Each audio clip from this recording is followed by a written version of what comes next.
तो कहाँ हाल बा भाई लोग, आशा करते हैं कि तू लोग ठीक होगा लो। और हमारा चैनल पर तार लोग का स्वागत बा फिर से एक नए वीडियो के साथ आगल में जे में हम देखा वाला तार लोग के सिवान के पंडाल। तो चलो देर ना करम तार लोग ले चलते हैं सिवान के पंडाल दिखाओ खातिर। उससे पहले तार लोग से छोटी सी रिक्वेस्ट बा कि हमारे चैनल पर नया होगा बोलो तो चैनल के सब्सक्राइब कर लो और साथ में बेल आइकन दबाओ मत भूलिए लो। और रास्ता में जितना पंडाल भेटा तार लोग उतना हम दिखाते चले। तो हमारे वीडियो पर लगा लो और चैनल का सपोर्ट कर लो और वीडियो के ज़्यादा से ज़्यादा तू लोग शेयर कर लो कि लोग ऐसे देख लो कि सिवान में ऐसा का बनल बा कि इतना ज़्यादा भीड़ होता। तो चलो देर ना करम ले चलते हैं हम तार लोग को दिखा करते। तो देखो भैया तार लोग हम लिया दन यहाँ पंडाल। तो और पंडाल के देख सकते लो नज़ारा, ये जगदीशपुर के पंडाल है। देख लो कितना खूबसूरत बा और में बहुत ज़्यादा भीड़ भाई देख सकते लो।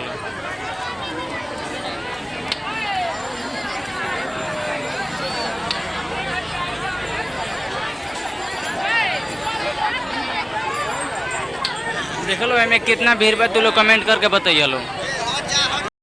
तो देख सकते लो भैया हम चलते फिर आ गए यहाँ अपराध।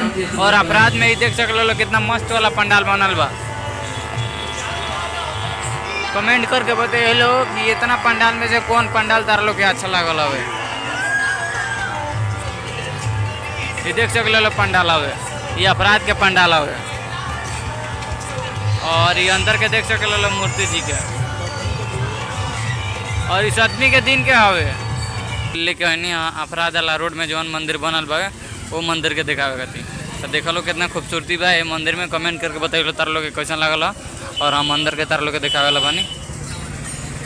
तो ये देख सकते लो भैया ये अंदर में मूर्ति जी के आँख खुल गई बा। और ये देख सकते लो तो ये देख लो भैया हम चलते फिरते आ गए तरवारा। और ये तरवारा के हवे दुर्गा जी के पंडाल देख सकते लो कितना खूबसूरती हमें दिखाई देता। और तार लोग के कैसा लगला कमेंट करके बतैलो। हमरा तो बड़ा निमन लगला। और ये देख लो ये ऑर्केस्ट्रा के भी स्टेज बनल है पर अभी नहीं हो, ये रात के हो। ये देख लो पंडाल तार लोग कैसा लगला कमेंट करके बताइए लो। और ये देख लो अंदर के दुर्गा जी के।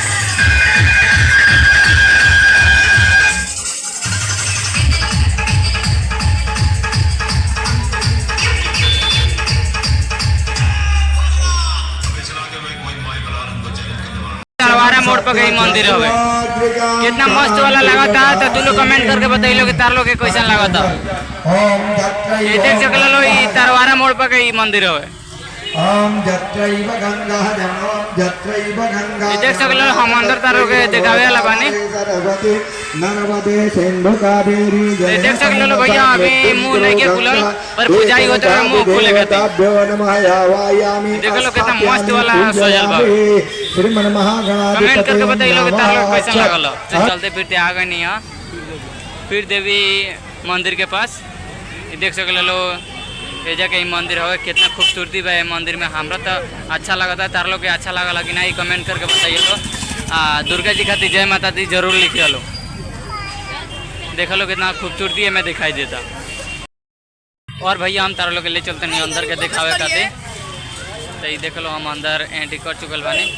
और अंदर रहने के बाद पूरा खुल गल बा मुँह दुर्गा जी के देख सकले लो कितना खूबसूरती हमें दिखाई देता। तो इनकरा खातिर तू लोग जय माता दी कमेंट में लिख के जरूर जाइए लो। ये देख सकले लो कितना मस्त वाला ये मूर्ति जी बनल बड़ी। चलते फिरते आई नहीं है तो ये देख सकले लो ये जब भी मारता ही बनल बा मंदिर बहुत खूबसूरती बा ये मंदिर में। और चल लो हम तार लोग के लगे से दिखावे वाला बानी मूर्ति जी के। और इतना मेहनत कैला के बाद भी तू लोग सपोर्ट नहीं करो करत तो सपोर्ट कर लो और जल्दी से जल्दी तू लोग 1000 कर दो सब्सक्राइब। और ये देख सकते लो भैया ये जो दुर्गा जी के आँख अभी नहीं के खुलल पर बहुत खूबसूरती दिखाई देता। तो तू लोग कमेंट करके बताइए लोग तार लोग कैसा लगल हो। और चल लो हम तार लोग के फिर आगे ले चलते हैं दिखावे खातिर मंदिर। चलते फिरते हम आ गए यहाँ बबुनिया मोड़ पर। तो ये देख सकते लो बबुनिया मोड़ के नज़ारा हवे। और ये देख सकते लो ये पंडाल बनल बावे कितना मस्त वाला पंडाल लगता। तो तू लोग कमेंट करके बताइए लो कि तार लोग के कैसन पंडाल लगता है। ये देख लो कितना मस्त वाला पंडाल बावे। और ये हवे बाहर के हम तार लोग अंदर के दिखावे वाला बानी। तब तक ले हमारा वीडियो पर बना रहो। और ये वीडियो के ज़्यादा से ज़्यादा तू लोग शेयर कर लो कि लोग देख लो कि सिवान में कितना पंडाल बावे। और हमारे चैनल के सब्सक्राइब कर लो जल्दी जल्दी। और देख सको तिरपाल ऐसा घेर बा कि आगे केहू ना जाए। और ये देख सकले लो दुर्गा जी के आँख खुल गई बा।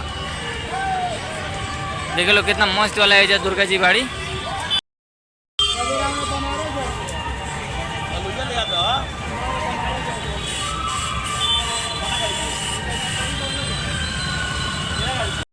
देख सकले लो भैया हम चलते फिरते आ गए यहाँ जेपी चौक पर। और ये जेपी चौक पर के ये मंदिर हवे देख सकले लो ये पंडाल बनल बा। और चलो हम तार लोग अंदर के दिखाते हैं दुर्गा जी के। देख सकले लो कितना खूबसूरती एमे बावे जेपी चौक पर के हवे ये मंदिर। देख सकले लो कितना मस्त एजा लागत हवे। और चलो हम तार लोग के दुर्गा जी के दिखावे वाला बानी। और ये देख सकले लो भैया अभी दुर्गा जी के आँख नहीं के खुलल पर ऐसा रावण के आँख खुल गई बा।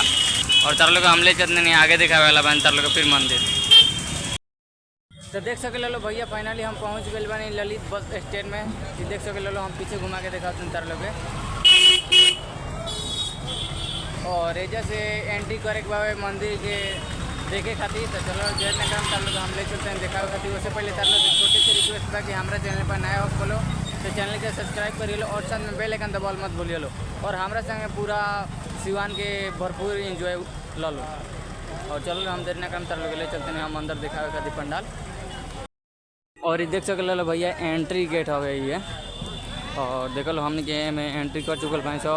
और तार लोग हम पंडाल दिखावे वाला बानी। ये देख सकले लो एने लड़केसन के खिलौना मिलता है जहाँ मेला लाग गइल बा। ये देख सकले लो और एने चूड़ी उड़ी मिलता। और एने मतलब का कहीं बहुत सुंदर लागत है आके तुम लोग आओ लो। और पूरा दशहरा के भरपूर मजा लो पूरा एंजॉय कर लो भरपूर दशहरा के। देख सकले लो एने दोनों साइड परचून के सामान मिलता है एने लड़का सन के खिलौना मिलता। और तारा लोग हम ले चलता नहीं मंदिर दिखावे खातिर। तब तक ले हमारे वीडियो पर बना रही लो और ज़्यादा से ज़्यादा वीडियो के शेयर कर लो कि लोग सिवान के मेला देख ले और सिवान के और पंडाल देख ले। ये देख सकले लो भैया हम आगे नहीं सीधे पंडाल के लगे। ये देख सकले लो कितना खूबसूरती बा ये पंडाल में। ये हवे कृतिक मंदिर जौन मथुरा में स्थित बावे। और ओकरे 2 कॉपी एजा बनल बा। ये देख सकले लो कितना खतरनाक वाला लागत हवे। और ये देख सकले लो भैया ये ललित बस स्टैंड में जौन बनल बावे ये मंदिर बावे। ये कृतिक मंदिर हवे जौन मथुरा में स्थित बावे। ये देख सकले लो। और ये हवे मंदिर जो मथुरा में स्थित बावे जौन कृतिक मंदिर हो। ये देख सकले लो कितना मस्त वाला दिखाई देता। चलो हम एक अंदर ले चलता नहीं तार लोग के दिखावे खातिर। और अंदर जाके एंट्री ना हो तो कोनो बात नहीं हम तार लोग के बाहर से दिखा के।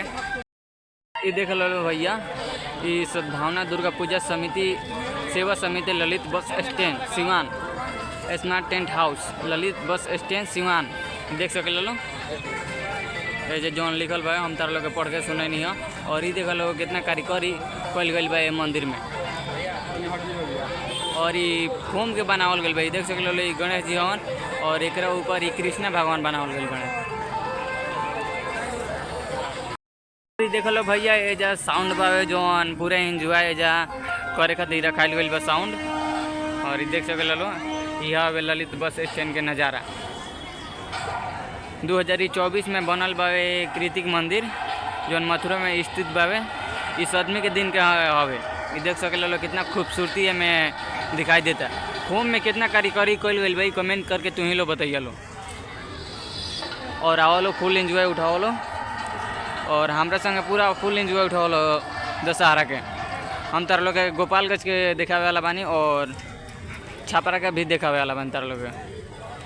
ये देख सकले लो कितना मस्त वाला नज़ारा एजा के दिखाई देता है ललित बस स्टैंड में के हवे। और एजा ब्लॉगर बहुत ज़्यादा आइल बा लो। और देख सकले लो कितना मतलब का कहीं बड़ा खूबसूरती में दिखाई देता है ये ललित बस स्टैंड के हवे।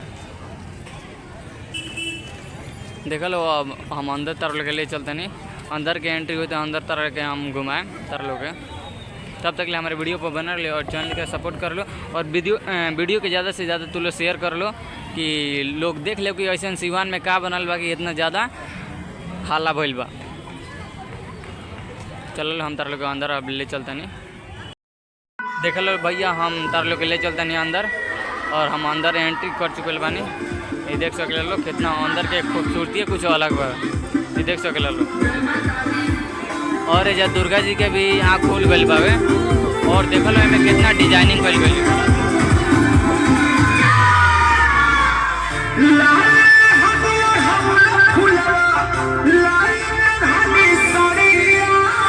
और ये जौन देखो तार लोग नाय पर दुर्गा जी बाड़ी तो सच में बाड़ी तो कोनो एथी ना हो पोस्टर नहीं के लगावल गइल सही में बा। देख सकल लोग कितना खूबसूरती एमे दिखाई देता है। और एमे सीसीटीवी भी लागल बा। देख सकल लोग एने ये हवे सीसीटीवी जौना के निगरानी में तू लोग बड़ा लो और हमहू बानी। देख सकल लोग कितना अंदर के खूबसूरती कुछ अलग बा। देख सकल लोग भैया ये अंदर के नजारा हो देख सकल लोग कितना मस्त वाला अंदर के नजारा बा। तू लोग कमेंट करके बताइए लोग कि तान लोग अच्छा लागल कि ना लागल। ये देख लो पूरा अंदर के नजारा हो हम अंदर तान लोग के दिखावत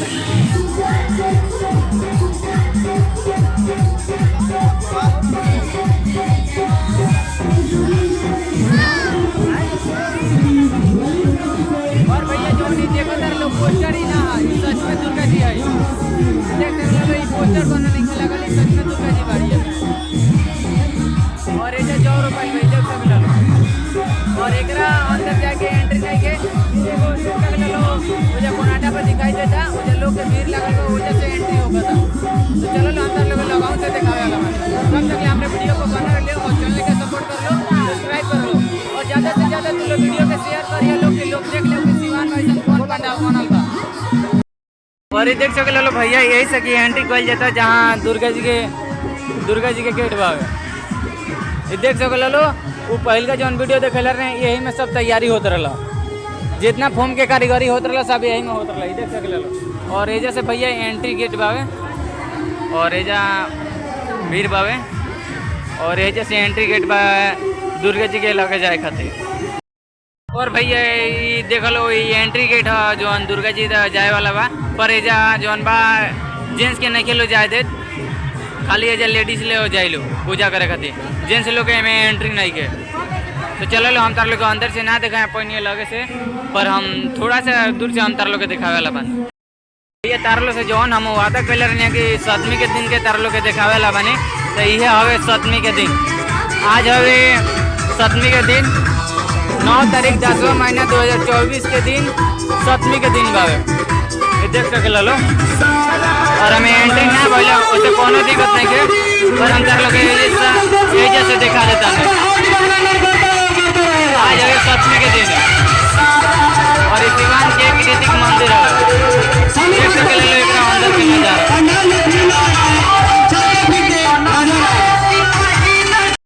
भैया तार लोग हम अंदर के दिखा के हम आगे नहीं फिर बाहर और ये बाहर के जितने रात हुई उतने नज़ारा कुछ अलगे होते जाए। कि देख सके लो पहले कितना भीड़ रहा अब कितना भीड़ हो गई बा।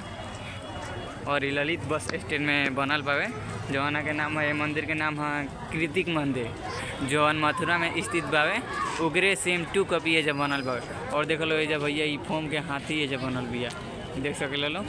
और एजा गणेश जी और एजा राधे राधे मतलब कृष्णा जी और एक ऊपर लिखल बा कृतिक मंदिर मतलब का कहीं पूरा भव्य पंडाल लागत है देख सकल लो। सीमान के पंडाल और ये हवे सीमान के पंडाल ललित बस स्टैंड में बावे तो आवा लो तुम लो और ये जाके फुल इंजॉय उठावा लो। ये दशहरा के फुल इंजॉय उठावा लो आओ के उठावा लो। और ये ललित बस स्टैंड में बा तो तार लोग कहीं जाए के नहीं के सीधे ललित बस स्टैंड में केहू से पूछ के चलिए वालो और आके जाए फुल एंजॉय उठा लो फोटो। और भैया तार लोग हम दिखा के मंदिर अब जाता नहीं हम घरे तो ये ब्लॉग के आ जाए टाटा बाय बाय।